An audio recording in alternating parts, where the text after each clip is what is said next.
Hola a todos, esto es Caza Etapas, tu podcast de ciclismo. Aquí estamos, otro programa más y ya van 34 en el espacio dedicado a los amantes de las dos ruedas. Soy Pablo Pastor y me acompaña, como siempre, Pau Hernández. Hola, Pau. Hola gente, aquí estamos una semana más en un programa interesante como todos, ¿no, Pablo? Y con mucho contenido, porque al final parece que después de esa París-Roubaix se acababa el ciclismo y no ha sido así, no ha parado, ¿eh? Y en este programa hablaremos de muchas carreras. Así que, Pablo, continúa con la presentación y empecemos, venga. Ya sabéis que nos podéis seguir tanto en Twitter como en Instagram, @cazaetapas, _. Nos podéis escuchar en iVoox, en Spotify, en Google Podcast, en Amazon Music y ya también en Podimo.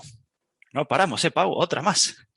Madre mía, lo dicho en el anterior programa, estaremos en todas las plataformas de podcast. No os vais a escapar. En todas ellas podéis suscribiros. Muchas gracias a los nuevos compañeros de ruta, darle me gusta o comentar como han hecho algunas personas esta semana. Sí, tenemos 3 comentarios y el primero es de Rodolfo que nos dice, gran programa para ir acabando la temporada. Sí, está hablando del programa número 33 en el que hablamos de la París-Roubaix, entre otras carreras. Y sí, acabaremos la temporada, pero nosotros no vamos a parar, ¿no, Pablo? Seguiremos con programas seguro que interesantísimos. No os los podéis perder. El siguiente comentario es de un anónimo y es una pregunta. Pablo, estate atento, ¿eh? Esta viene para ti y para mí. ¿Creéis que Van Aert, al dedicarse más a las grandes vueltas, ha perdido en las clásicas? Hombre, al hacer más días en las grandes vueltas, puede que esa fuerza final le haya faltado, pero también a toro pasado es fácil hablar. Y en las grandes vueltas ya se vio el tour que hizo, o la Tirreno Adriático, la verdad. Pregunta muy, muy interesante, ¿verdad?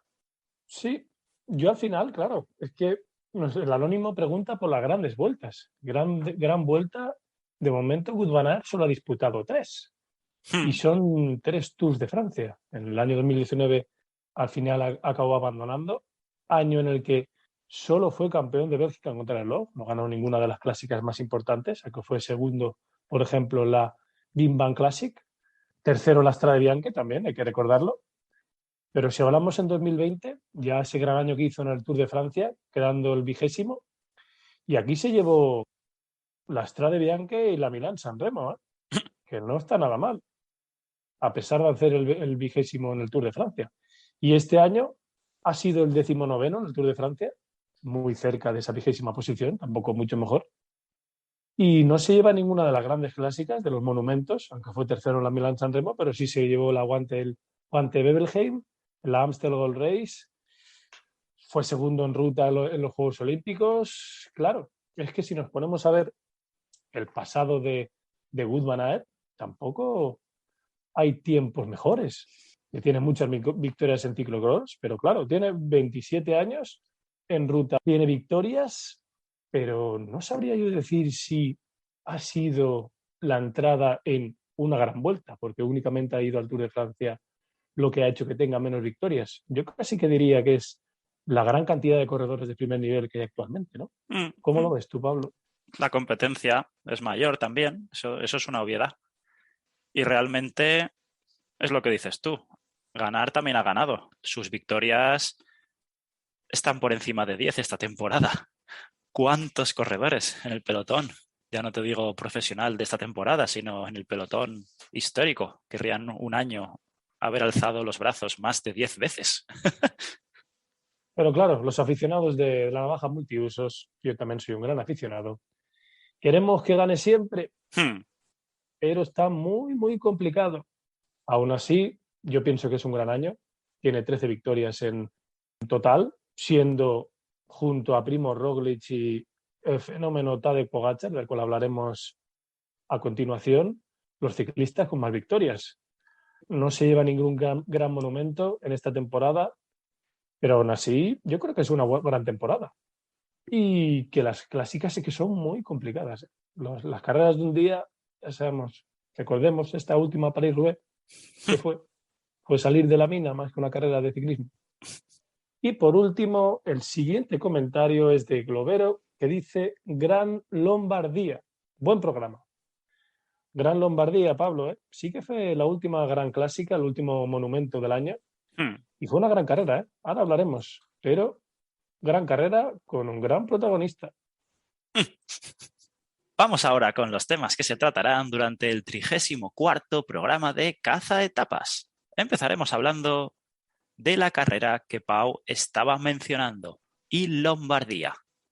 A continuación, mencionaremos las últimas carreras que se han disputado durante la semana, que han sido la Milán-Turín, la París-Bourges, el Gran Piamonte, el Tour de Vendée, la París-Tours y la Copa Agostoni. Y cerraremos el programa con la sección muy caliente esta semana de salseos ciclistas. Pero no hay programa de Caza Etapas sin una pregunta de la semana. Por supuesto. Y la pregunta de la semana va a ir sobre las victorias en los monumentos. ¿Cuáles son los monumentos, Pablo? Las 5 grandes clásicas del año. Milán-San Remo, Tour de Flandes, París-Roubaix, Lieja-Bastogne-Lieja y Giro de Lombardía. ¿Y por qué? ¿Por qué el temita? ¿Por qué? Porque fenómeno Tadej Pogačar este año 2021 se lleva 2 victorias. Se lleva la Lieja-Bastogne-Lieja y este último Giro de Lombardía. Y la pregunta es la siguiente. ¿Cuál fue el último corredor en ganar 2 monumentos el mismo año, la misma temporada? Anteriormente a Tadej Pogačar, en este 2021. Y los nombres son los siguientes, grandes nombres: Fabián Cancellara, Peter Sagan, Tom Bonnen o John Degenkolb. Pablo, empieza a pensar. Interesante, interesante.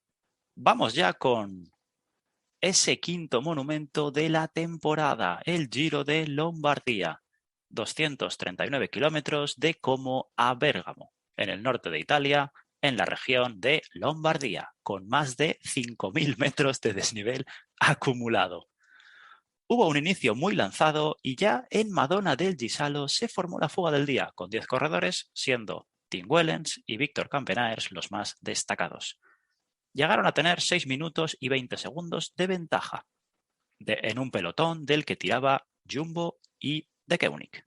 Hubo una imagen muy curiosa en la que Almeida lanzó su bidón y entre 3 adultos se lanzaron a por él como si fueran unos chavales. Ya en la subida a Roncola empezó a bajar la diferencia. Y a 135 kilómetros de meta, Mikel Landa se quedaba en el grupo, mientras la distancia de la escapada era de 4 minutos 30 segundos con el pelotón. 13 kilómetros después, en descenso, Cosnefroid cayó y pareció bastante aturdido por el fuerte golpe. Tuvo que abandonar y al iniciar docena, el pelotón aumentó el ritmo y empezaron a saltar segundas espadas como Pavel Sivakov, George Bennett o Fausto Masnada. A 72,3 kilómetros de meta sufría Simon Yates, mientras 6 supervivientes de la escapada tenían 36 segundos con un grupo de precisamente segundas espadas y casi un minuto con el pelotón. Bajando Samba Alta, los lobos enfilaron el pelotón y neutralizaron la escapada a 55 kilómetros del final. En el siguiente puerto de Ganda, el pelotón se redujo por el ritmo de Tix Benoit y de Lineos. Evenepoel cedía a 38 kilómetros del final. También Blasov, mientras lo probaba Nibali y luego Tadej Pogačar, que se iba solo. A 34 de meta, 4 más tarde, se quedaba el portugués Almeida, cuando Adam Yates encabezaba el grupo a ritmo, cosa que lo redujo a solo 9 nombres, entre ellos Alejandro Valverde. El siguiente en acelerar fue Alaphilippe, casi a 32 del final, antes del descenso del Ganda. Descenso en el cual saltó Fausto Masnada para que tirara Jonas Vingegaard del grupo. El italiano alcanzó a Pogačar a 16 de meta. Solo 2 más tarde aceleraban el grupo Primo Roglic para que todos trabajaran, pero no había entendimiento. Y cuando solo faltaban 10 para el final, Pogačar y Masnada tenían 36 segundos con Alaphilippe, Adam Yates, Roglic, Valverde, Jonas Vingegaard, Godou, Woods y Bardet. Pogačar no pudo soltar a más nada y este también le probó, pero sin éxito. Mientras en el último kilómetro cedían por detrás Adam Yates y Primo Roglic. Llegó el final y al sprint, el fenómeno, como dice Pau, Tadej Pogačar, tras 6 horas de carrera, se imponía a Fausto Masnada. Tercero y cuarto, llegando por detrás, cuando se habían quedado, fueron Adam Yates y Primo Roglic, respectivamente, a 51 segundos, mismo tiempo que Alejandro Valverde, quinto, Julian Alaphilippe, David Gaudu, Romain Bardet, noveno Michael Woods y décimo Sergio Higuita, ya a 2 minutos 25 segundos, siendo el siguiente español Mikel Nieve, posición 18ª. ¿Qué destacarías, Pau, de este gran Giro de Lombardía? Primero de todo, hacer un apunte, Pablo, con la anécdota del día, el bidón y los 3 espectadores lanzándose a por él, de Joe Almeida, y decir que si hubiéramos sido tú o yo, nos hubiéramos lanzado también, ¿no? Sí. Yo creo que sí. Pasando ya del tema de la anécdota, hay que destacar, cómo no, a fenómeno Tadej Pogačar, que parecía que en este final de temporada estaba como en un segundo plano, pero qué manera de finalizar, ¿eh? Destacando que con esta victoria se llevaba la 13 de esta temporada. Y el resumen es el siguiente. Son 9 victorias de etapa, con esta clásica del Giro de Lombardía, añadiendo a la Lieja-Bastogne-Lieja los 2 monumentos, 3 etapas de las 9 que he dicho, también las del Tour de Francia. Y además de estas 9 victorias de etapa, se lleva el UAE Tour, que hay que recordar que lo ganó en el mes de febrero, a principio de temporada, y estamos ahora en octubre. De la marinera, ¿cuántos meses compite este chico? La Tirreno Adriático, el Tour de Eslovenia y el Tour de Francia. 13 victorias en total para una temporada, yo creo que sencillamente espectacular. Porque a esto tenemos que añadir que ha sido tercero en el Campeonato de Eslovenia en contrarreloj y tercero en las Olimpiadas de Tokio. Y además de todo esto, en las carreras en las que ha sido líder final, las ha ganado, también se ha llevado más clasificaciones, porque hay que recordar que en el Tour de Francia, además de ser líder final, también se llevó la clasificación de la montaña y la clasificación de mejor joven. Pero es que además, en el UAE Tour fue, además del campeón, el mejor joven. En la Tirreno Adriático se llevó joven y montaña también. Y en el Tour de Eslovenia también se llevó la montaña.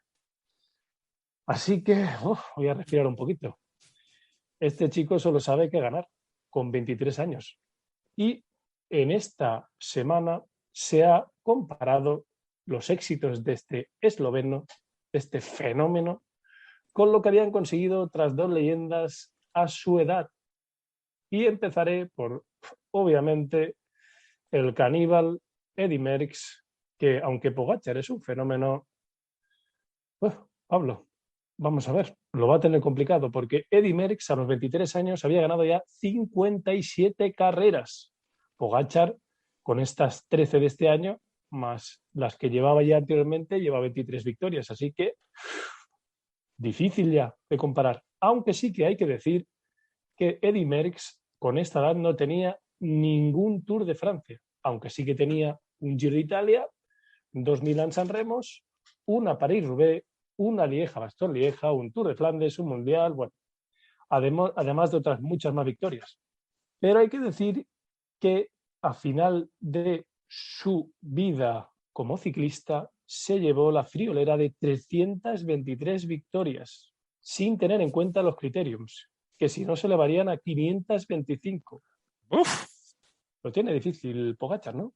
Hombre, igualar las 7.000 en San Remo, eso ya me parece a mí difícil, no, imposible, porque no es una carrera para el perfil de Pogačar. Puede que gane una y me calle la boca, pero 7.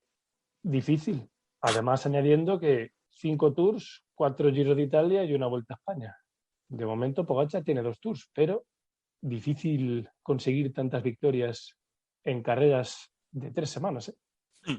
Y el otro nombre que ha salido a la palestra ha sido el del francés Bernard Hinault, que a los 23 años había coleccionado 29 triunfos entre ellos un Tour, una Vuelta, una Lieja, una Dauphiné-Libéré o una Gante-Wevelgem. Es un ciclista que al final acabó con 4 Tours, 3 Giros de Italia, una Vuelta a España. Yo creo que es un ciclista al que más se puede acercar Tadej Pogačar, ¿no? Pablo, ¿cómo lo ves? Hombre, por números puede asemejarse más a él, sí. De todas maneras, estamos hablando de un fenómeno Hmm. y que ha hecho una temporada impresionante. Los números lo corroboran y si no hablamos de números, el espectáculo que ha dado también, porque aquí atacó a 36 kilómetros de meta, se fue solo, le cogió Fausto Masnada, un lobo, que ya sabemos los lobos cómo se mueven, le dio un par de relevos, pero sin darlo todo, ¿no, Pablo? Hmm. Después, Pogačar le dio pal pelo en la última subida que había y aún así hizo todo el trabajo en Hmm. todos esos metros y al final en el sprint, demostrando ese punch final que tiene, que es impresionante, le ganó a un Fausto Masnada que no es que este año haya tenido grandes victorias, porque de hecho no ha ganado ninguna carrera, pero es así sí que ha sido segundo en el Campeonato Nacional de Italia, por detrás de otro gran crack como Sonny Colbrelli, y venía de quedar tercero en la Copa Bernocchi, por detrás de Benepul y Alexandro Covi. A pesar de no tener victorias, es un ciclista que tiene un buen final y que también se sabe mover en este tipo de carreras. Pero el fenómeno se llevó este monumento. Muy, muy duro, la verdad, este monumento, este Giro de Lombardía. Y yo quería hablar del de Koenig, porque tenían 3 bazas, como eran Evenepoel, Alaphilippe, Almeida. Y es que es increíble porque les fallaron la A, la B y la C y sacaron la D, un segundo puesto. Madre mía, es que ningún equipo de clásicas tiene el nivel para hacer esto, ni de largo. Sí, porque Pablo, me haces ahí un pase al hueco y hay que destacar que en esta temporada el equipo de los Lobos tiene 150 podiums. De ellos, 65 victorias, 50 segundos puestos y 35 terceros puestos. Mamma mía, este equipo solo sabe estar delante, en Madre mía. etapas de un día. Es impresionante. Los números son apabullantes, diría yo. Mm. Y lo que tú dices, falla la primera, la segunda, la tercera opción y tienen una cuarta. ¿Qué más se puede decir? Y además es que les sirve para saber, para moverse, porque Fausto Masnada tenía la excusa de decir, por detrás viene Julián Alaphilippe, que es el Mm. favorito, así que trabajo, pero lo justito, Pogachar. Y quizás esperaba mucho más, además de Benepul, del que se ve que la alta montaña aún es joven, pero de momento aún no es lo suyo. Las clásicas de media montaña y de sube y bajas puede ser uno de los reyes, junto con el bicho Matthew Van Der Poel, a ver si ya se juntan los dos en una al 100%. Pero Roglic era el que partía como principal favorito. Y cuando se empezó a quedar, mmm, mala sensación, aunque luego acabó llegando, sprintó y fue cuarto. Pero venía demostrando estas semanas en las clásicas italianas un gran estado de forma. Y desde luego, Pogačar siempre es favorito, pero en esta carrera no era el principal favorito. Nadie lo daba ni entre los 3 favoritos. No, porque, como bien tú dices, Primo Roglic venía a ganar el Giro de Emilia, la Milán-Turín, de una manera Hmm. espectacular, en un recorrido que sí que eran más duros, pero aquí en este Giro de Lombardía también parece que falló cuando se subía para arriba. Me sorprendió mucho. Y lo que tú dices, aunque no venía de favorito, qué exhibición, ¿no? Para acabar la temporada. Esas imágenes también que circulan por redes sociales de Machín viendo el final de etapa y golpeando al coche que parece que lo va a romper, ¿eh? Hmm. Y gritando como un animal. Lo mismo Sí. que dijimos de Colbrelli en el programa anterior, después de la París-Roubaix. Aquí Machín, ¡pua! Qué golpes y qué gritos. Lo escucharían desde fuera del coche. Y desde la radio los ciclistas, seguro, ninguno dudaría en que habían ganado el Giro de Lombardía. Respecto a lo que has dicho de Benepul, en la entrevista en Meta, dijo que perdió las piernas durante 5 minutos, que después de 3 o 4 kilómetros empezó a subir a su ritmo Y la verdad que para perder a tantos kilómetros de meta distancia con los favoritos, llegó el 19º a 3:13 del ganador y no lo hizo mal, demostrando que es un chico que a pesar de que las cosas le vayan mal, no se da por vencido, ¿eh? Y después otro nombre que me gustaría destacar fue este Jonas Vingegaard, que desde el Tour de Francia no le habíamos visto y que aquí, a pesar de llevar muchos días sin competir, hizo un gran trabajo para Primoz Roglic. De hecho, fue el que estuvo tirando del grupo perseguido durante gran parte del tiempo, aunque después Primoz acabó fallando, aunque acabó cuarto, con ese último sprint que también fue muy curioso. Estaban ahí vigilándose Alaphilippe, Valverde, Bardet, Michael Woods o David Gaudu y llegó Primoz Roglic como un avión, les superó y Adam Yates, muy inteligente, se llevó la tercera posición, aprovechando el rebufo del esloveno. Sí, yo destacaría otros dos nombres. El primero, Dan Martin, que en esta carrera se retiró, el corredor del Israel Startup Nation. Un irlandés que ya sabe lo que era ganar en Lombardía, que ya lo hizo un año, así como la Lieja-Bastogne-Lieja, ganador de 2 monumentos, por lo tanto, además de uno de los pocos corredores que ha podido ganar etapas en las 3 grandes vueltas, ¿eh? 2 en el Tour, 2 en la Vuelta y 1 en el Giro. Por palmarés no será. Y que con 35 años, Pablo, lo vamos a echar de menos, ¿eh? Porque tenía una manera de ir en la bicicleta espectacular, indiscutible. Le veías y sabías que era él, ¿eh? Sí, esos chepazos. Y que su mejor posición en una gran vuelta es esa cuarta posición del año pasado en la Vuelta a España. Y que, como bien dices, tiene victorias en monumentos. Es un corredor ganado en las 3 grandes y que le echaremos de menos, porque era un corredor que siempre parecía que le seguía la mala suerte, ¿no? Las caídas, los problemas mecánicos, pero que aún así, cuando tenía un gramito de fuerza, lo intentaba, ¿eh? En esta temporada ha hecho un gran año, a pesar de eso, ¿no? Se llevó esa victoria en el Giro de Italia. Sí, sí. Y desde aquí, qué lástima que te vayas, Daniel. Y otro que no se va y sigue ahí, con sus más de 40 tacos, Alejandro Valverde, 5ª posición. La verdad es que aún hay gente que critica que hubo un exceso de conservadurismo, pero es que ves los nombres que hay y sí, hay que exigirle porque estamos hablando de todo un campeón, pero a esa edad hacer una 5ª posición por detrás de los que hay delante suyo, un Pogačar, un Adam Yates, un Primoz Roglic, es que todo lo que sean top 10, ya te digo, en un monumento, es que ya es un regalo. Es que hay que dejar claro que tiene 20 años casi más que Tadej Pogačar, ¿eh? Claro. Cuando estaba yendo Alejandro en bicicleta y ganando ya sus primeras carreras, Pogačar estaba entrando en el colegio. Hay que tener las cosas claras. Y estamos hablando de que le dijimos en el programa anterior que tenía 3 victorias esta temporada, pero es que además de esas 3 victorias, muy buenos puestos en general. Ya en la Volta a Cataluña fue cuarto de la general, por detrás del grupito de Lineos, de Adam Yates, de Richie Porte y de Green Thomas. Después el Aichulia fue séptimo también, en una Aichulia que venían nombres como Roglic, Pogačar, Yates o Jonas Vingegaard, que quedó segundo, y él quedó séptimo. Ojo, ojo, ojo. Y después en la Vuelta a España, claro, no la acabó, pero ¿en qué forma estaba? Estaba para hacer top 10 casi y para ser el que moviera el manzano. Aún así, ha vuelto con 41 tacos, quedó segundo en el Tour de Sicilia, además de llevarse una etapa y un buen trompazo, también hay que decirlo. Y aquí en este Giro de Lombardía ha quedado quinto, claro, por detrás de nombres como Pogačar, Yates, Roglic y por delante de Alaphilippe, David Gaudu, Bardet o Michael Woods. Es que, qué nivel, Maribel.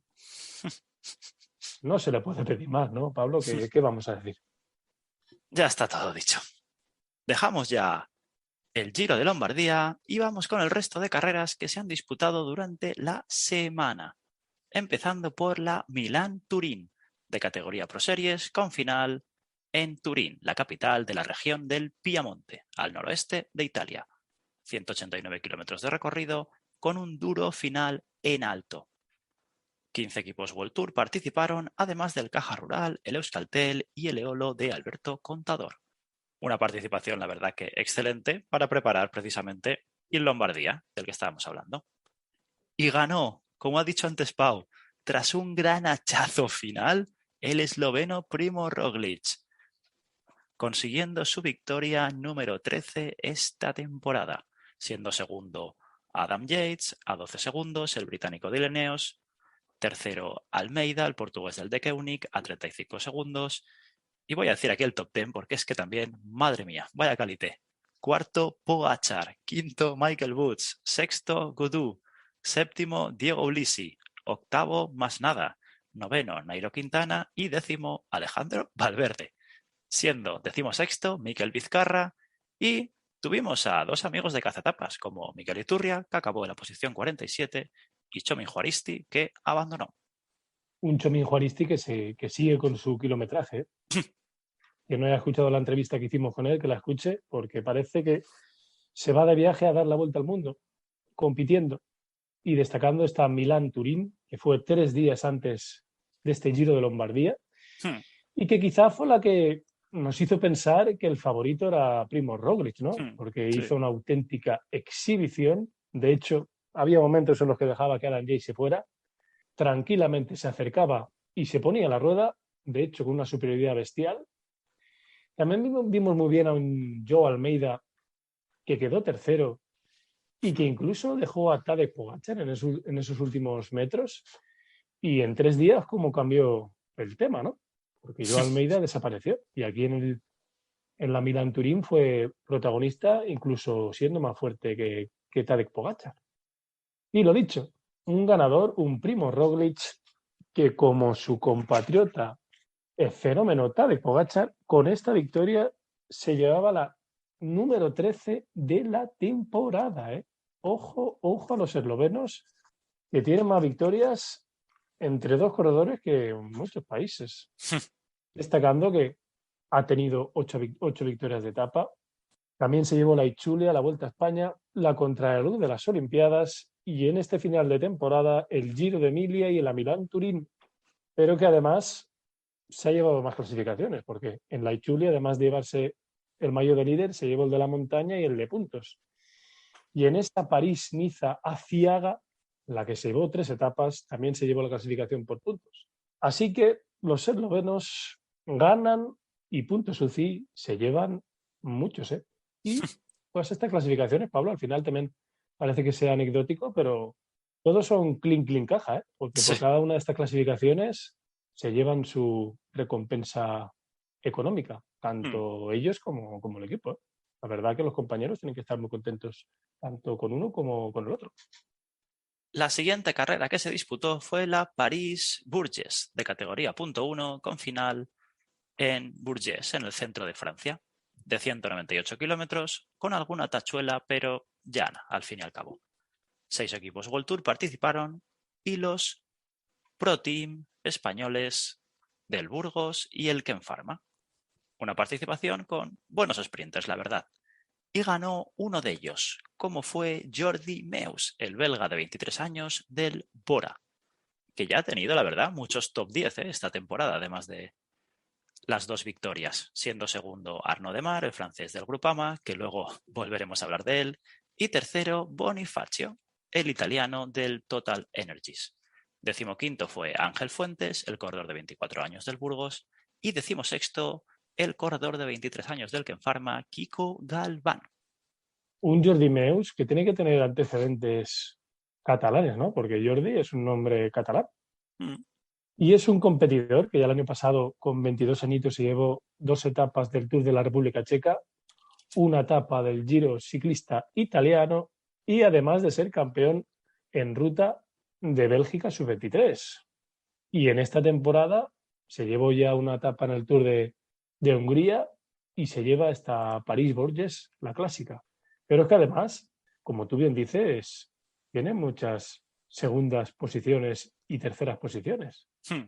Solo voy a decir en este último mes de septiembre. Se llevó la segunda posición en el Grand Prix de Nain, por detrás de Jasper Philipsen, También fue segundo en el Eurometropol Tour, también por detrás de otro gran bichejo como es Fabio Jacobsen. Y aquí se lleva por fin la victoria, ¿eh? Qué gran corredor, tiene 23 añitos y que además mide 1,90, ¿eh, Pablo? Que planta la del belga, otro belga más. Yo no sé, en este país qué cantidad de corredores tienen con futuro y presente.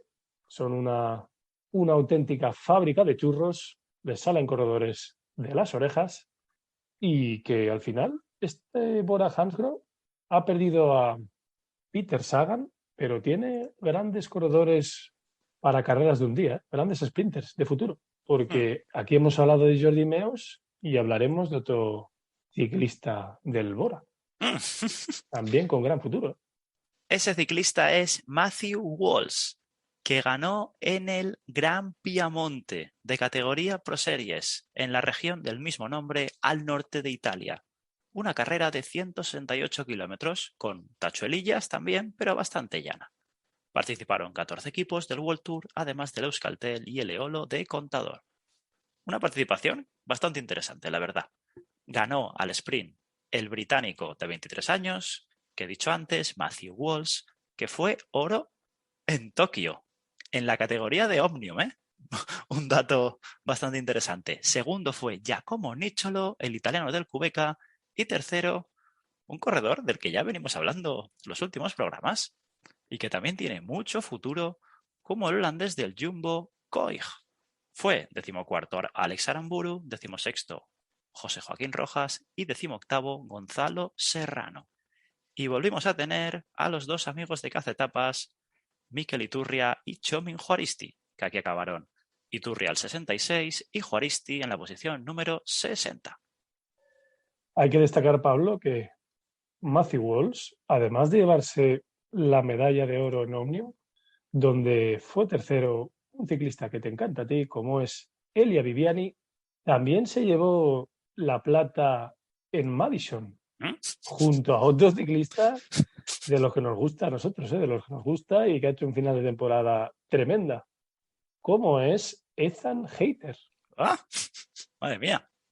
Y quedando segundos por detrás de Dinamarca, donde estaba otro ciclista que también nos gusta mucho, con más veteranía, eso sí, como es Michael Morkov. Madre mía.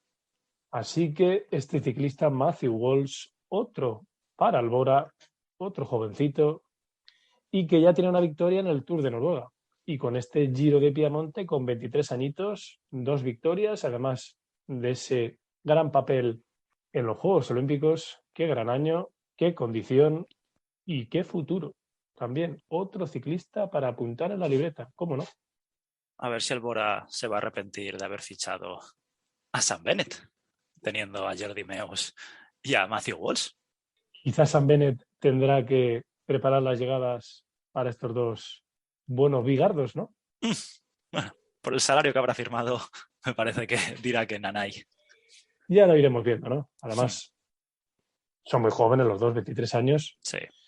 Es una buena experiencia tener a un compañero como Sam Bennett con un gran palmarés, el del irlandés. Sí, y otra cosa no, pero calendario para todos hay. Y puntos UCI que quiere el equipo, también los hay. Siguiente carrera que se disputó fue el Tour de Vendée, de categoría .1, en el departamento francés del mismo nombre.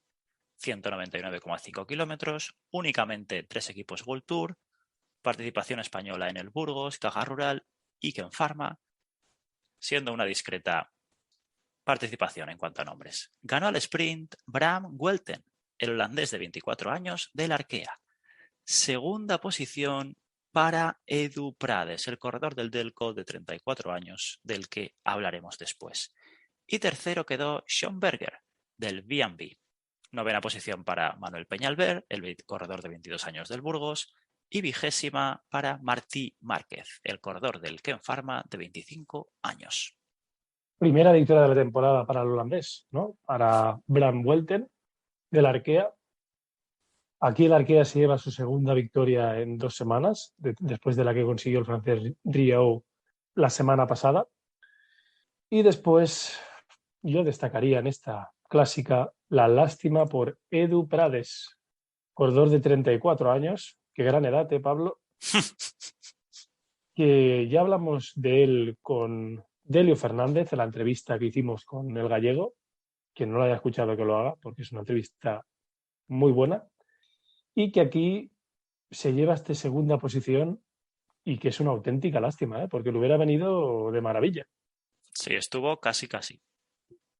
Otra carrera que se disputó con mucha solera, como fue la Paris Tours de categoría Pro Series, con final en Tours, en Francia.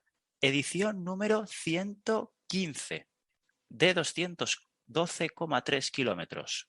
Muy llana, participando 10 equipos World Tour, además del Euskaltel Euskadi y del Ken Pharma, y contando con buenos sprinters. Ganó uno de ellos, como fue Arnaud Demar, el francés del Groupama de 30 años.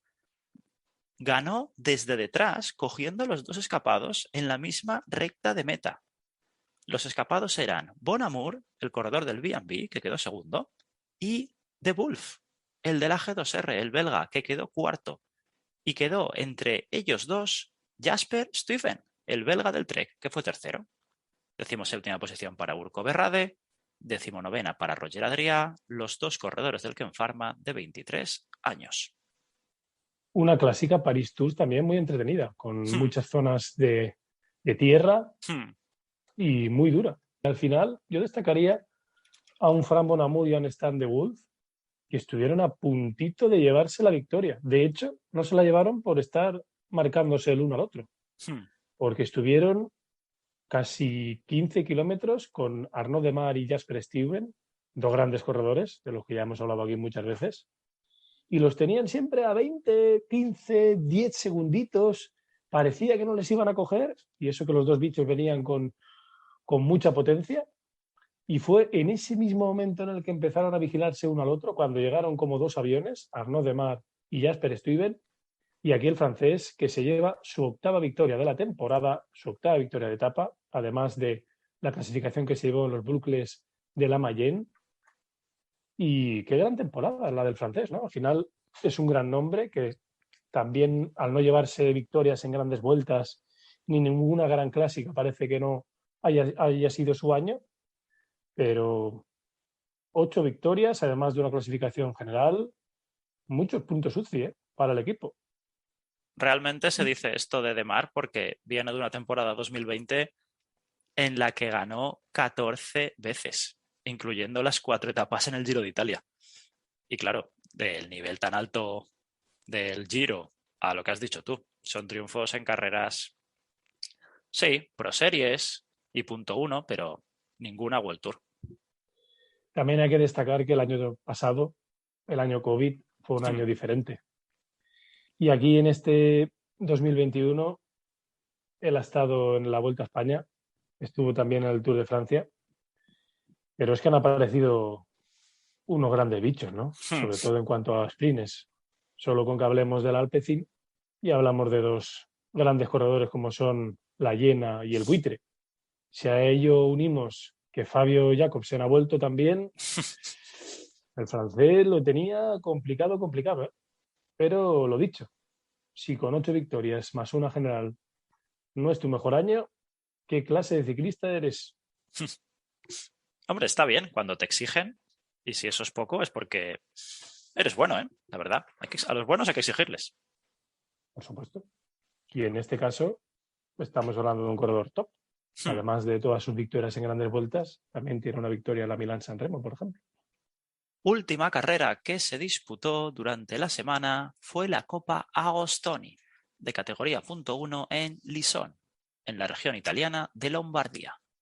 Constó de 180 kilómetros con bastante dureza, aunque los últimos kilómetros fueron en bajada.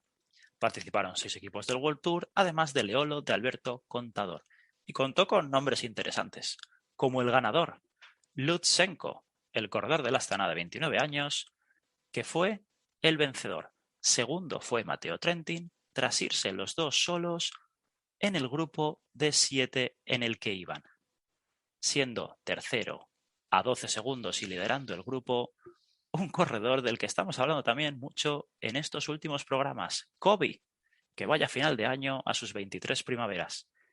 Y quedó noveno Valverde, siendo la última carrera del Movistar esta temporada. aquí, Pablo, tenemos tema para hablar, ¿no? Y es el tema de Alexei Lutsenko. Porque con esta victoria en la Copa, Agostoni se llevaba su segunda victoria del año, después de la que consiguió en el Criterium Dauphiné. Hay que destacar que la Dauphiné hizo muy buen puesto y fue séptimo en el Tour de Francia. Pero claro, estamos hablando de un cazatapas, ¿no, Pablo?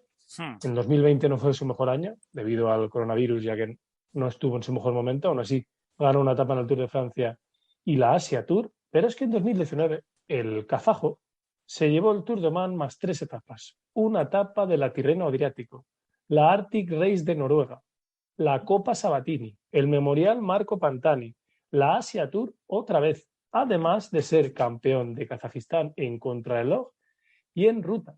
Uf. Si a eso unimos que en 2018 se llevó el Tour de Oman, una etapa de la Vuelta a Austria, una etapa del Tour de Turquía, la Asia Tour otra vez, el campeonato de Kazajistán en ruta y los Juegos Asiáticos, tanto en ruta como en contrarreloj, claro, es que estamos hablando de un cazatapas. Y en este 2021 se ha transformado en hombre de generales. ¿Le ha venido bien ese cambio, Pablo? Esa es la pregunta. Sí, es que esto creo que ya lo mencionamos en un programa y será un tema a debatir cuando vayamos a poner las notas de la temporada en los siguientes programas, pero parece evidente que no. También ha sido por la necesidad del Astana, que al perder a Miguel Ángel López necesitaban a una referencia a nivel de generales y le ha tocado a Alexei Lutsenko ejercer ese rol. Quizá el año que viene, si vuelve Miguel Ángel, podrá volver a su rol de cazatapas, porque además de esta séptima posición en el Tour de Francia, en la Dauphiné, como he dicho, quedó segundo por detrás de Richie Porte, que está muy bien. Y después en el Tour de Eslovaquia quedó octavo. En un Tour de Eslovaquia, eso sí, que no era el más duro.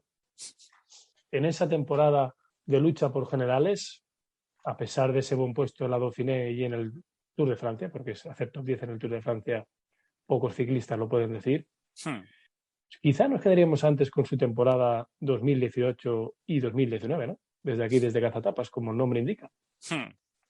Y de esta carrera sí que he de decir de Alejandro Valverde que sí que esperaba más, ya que en el momento en el que Trentin se fue de ese grupo de 7 que iba por delante, en el que estaba Alejandro, solo le respondió Lutsenko, hizo ademán de ir, pero no acabó llegando. No sé si por piernas o porque esperaba que le llevara a alguien, pero si tenía esas piernas debería haberlo dado todo porque ahí perdió el tren y los nombres que quedaron por delante no eran los de Lombardía o los de la Milán-Turín. Sí, él demostró que tenía las piernas, quizá esperó a que alguien le llevara. Falló en ese movimiento, pero al final es difícil, ¿no? Aceptar. Pablo, aunque tengas 41 años y más experiencia que nadie, no siempre es fácil. Y después destacaría otro nombre, ya para acabar, y es el de Alessandro Covi, el corredor italiano de 23 años del UAE Team, otro equipo que tiene ciclistas a montones y que en este mes de octubre no sabe más que subirse en el podium, porque en el Tour de Sicilia fue segundo en la etapa 3, tercero en la etapa 4 y después en la Copa Bernocchi fue segundo y aquí en esta Copa Agostini otra vez tercera posición. Si resaltamos que fue el mejor joven en el Giro de Sicilia, qué gran mes, ¿no? Para el italiano de 23 años. Si empieza igual el año que viene, qué gran nombre a unir a todos los que ya tienen. Y tendrán. Madre mía, cómo se prevé la próxima temporada. Espectacular. Bueno, dejamos ya las carreras y vamos con salseos ciclistas. Viene muy calentita la sección esta semana. Vamos primero con las renovaciones. En Cofidis, un año más para Van Bilsen y también renueva Fine. En AG2R, un año más para Calmeján y también Lorenz Nassen y Van Hoek.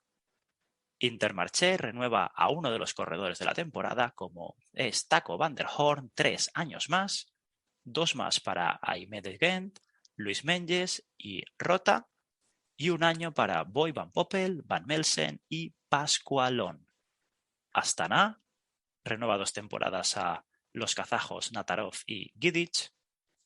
Alpecin, 3 años más para Geis y 1 más para Detier. Y en Bahrein, 2 temporadas más para 2 de los corredores del año, como han sido Matej Mohoric y Sonny Colbrelli.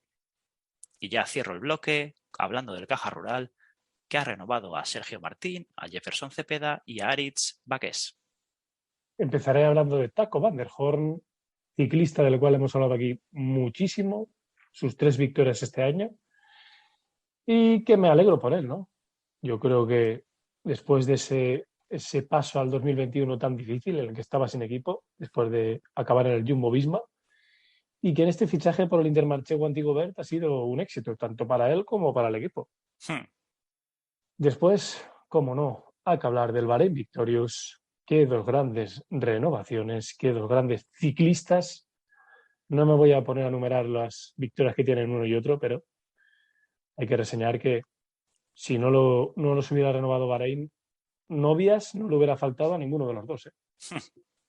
Y ceros en el contrato tampoco. Y por último, las renovaciones del Caja Rural son ciclistas jóvenes que en este final de temporada han estado bien, los 3, y que muy bien tanto por el equipo como por los ciclistas. Seguimos con los fichajes. Grandes nombres. Astana ha fichado a Joe Dombrowski del UAE, ganador de etapa en este último Giro de Italia.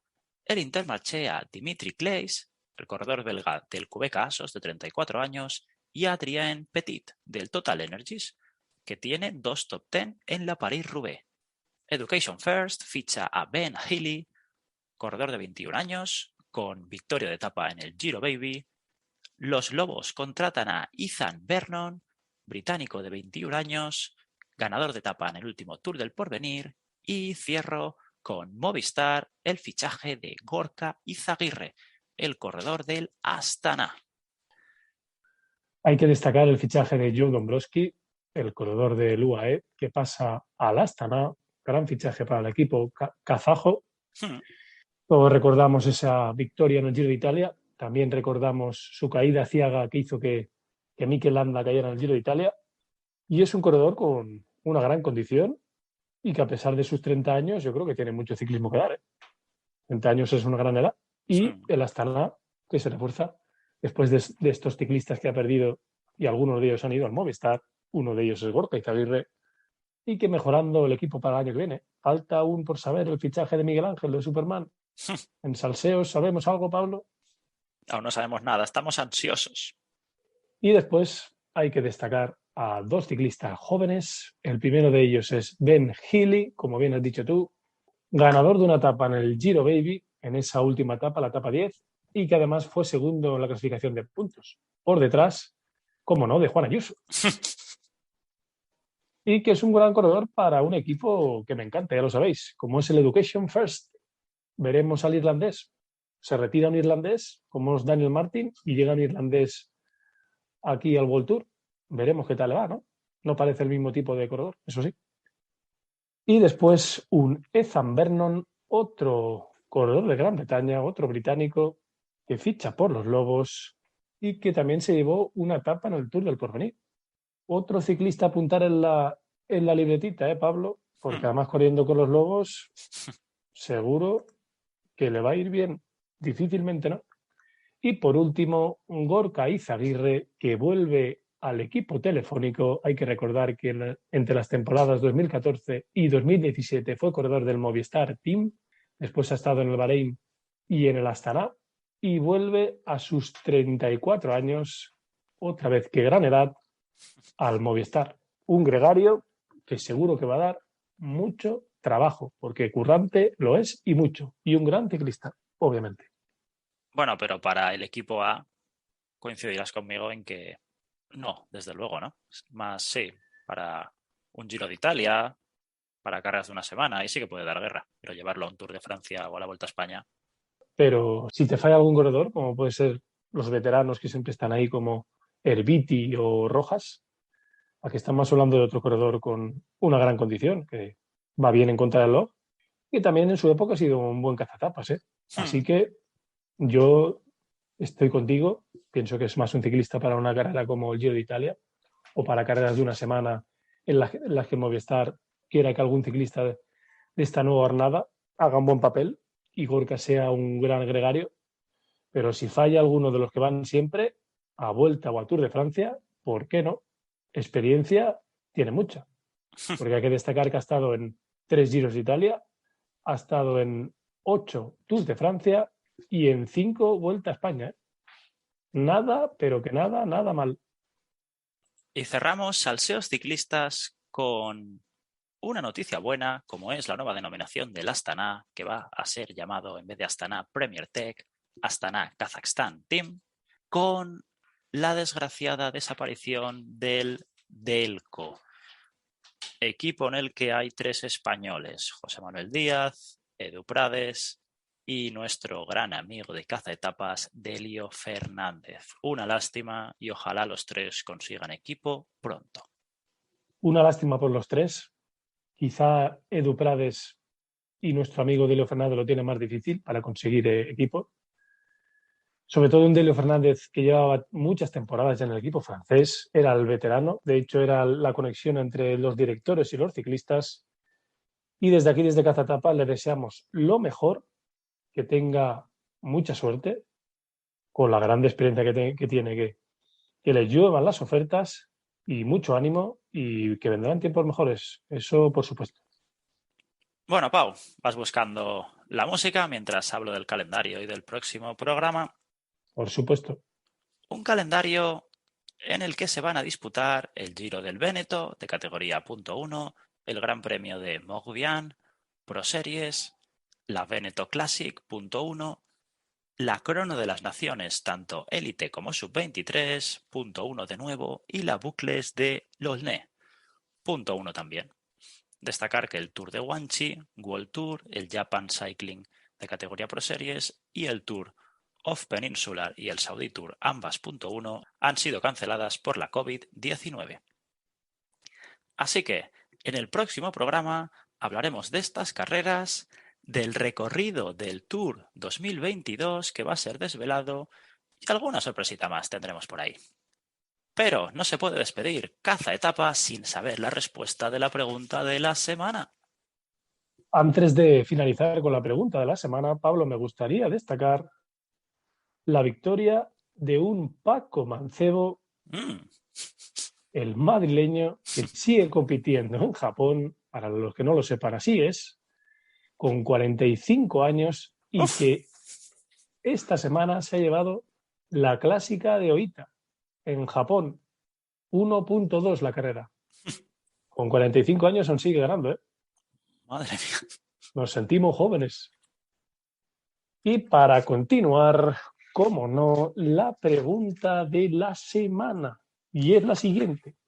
¿Qué corredor fue el último en ganar 2 monumentos en la misma temporada? Anteriormente a Tadej Pogačar, que lo ha hecho en esta temporada 2021. Y los nombres son los siguientes. Fabián Cancellara, Peter Sagan, Tom Bonnen o John Degenkolb. Hablo un nombre, por favor. No tengo ni idea, pero diré a Tom Bonnen. No, Pablo, no. Empecemos por Tom Bonnen. Hay que destacar que Tom Bonnen repitió victoria en 2005 y en 2012, tanto en Tour de Flandes como en París-Roubaix. Así que el belga 2 años hizo doblete de la marinera. Y además de esto, se llevó otro Tour de Flandes y, como ya dijimos en el programa anterior, 4 París-Roubaix, además contando la de 2005 y la de 2012. Y además fue tercero en la Milán-San Remo en 2007 y segundo en 2010. Después, si hablamos del suizo Fabián Cancellara, decir que repitió victoria en 2 clásicas, tanto en 2010 como en 2013. Estuvo a punto de ser el último en ganar 2 veces, Pablo. Y también fue como Tom Bonnen en la París-Roubaix y en el Tour de Flandes. Además, hay que destacar que también se llevó la Milán-San Remo en 2014. Gran palmarés el del suizo. Y por último, un Peter Sagan que nunca ha repetido. No se ha llevado 2 clásicas el mismo año. ¿Ah? 2 monumentos. ¿Mm? Solo tiene 2, ¿eh? Hay que destacar los números de Peter Sagan, que se llevó en el 2016 el Tour de Flandes y en 2018 la París-Roubaix. Para un corredor como Peter Sagan, Pablo, no sé. Me sorprende que solo tenga 2 monumentos, ¿eh? Sí. Y por último, la respuesta correcta, Pablo, era el alemán John Degenkolb, que fue el último en ganar 2 monumentos el mismo año, en el año 2015, ya hace 6 años, ¿eh? ¿Mm? Y se llevó sus 2 únicos monumentos, que fueron la Milán-San Remo y la París-Roubaix. Ostras. Así que esa es la respuesta de la pregunta de la semana. Hemos tenido que esperar 6 años para que alguien se lleve 2 monumentos. Veremos si el fenómeno Tadej Pogačar o alguno de los otros fenómenos que tenemos en el ciclismo actual consigue esta gesta en la temporada 2022. Desde aquí, desde Cazatapas, seguiremos informando. Inesperada respuesta, la verdad. Pues venga, Pau, ponme la música, que nos vamos, amigo.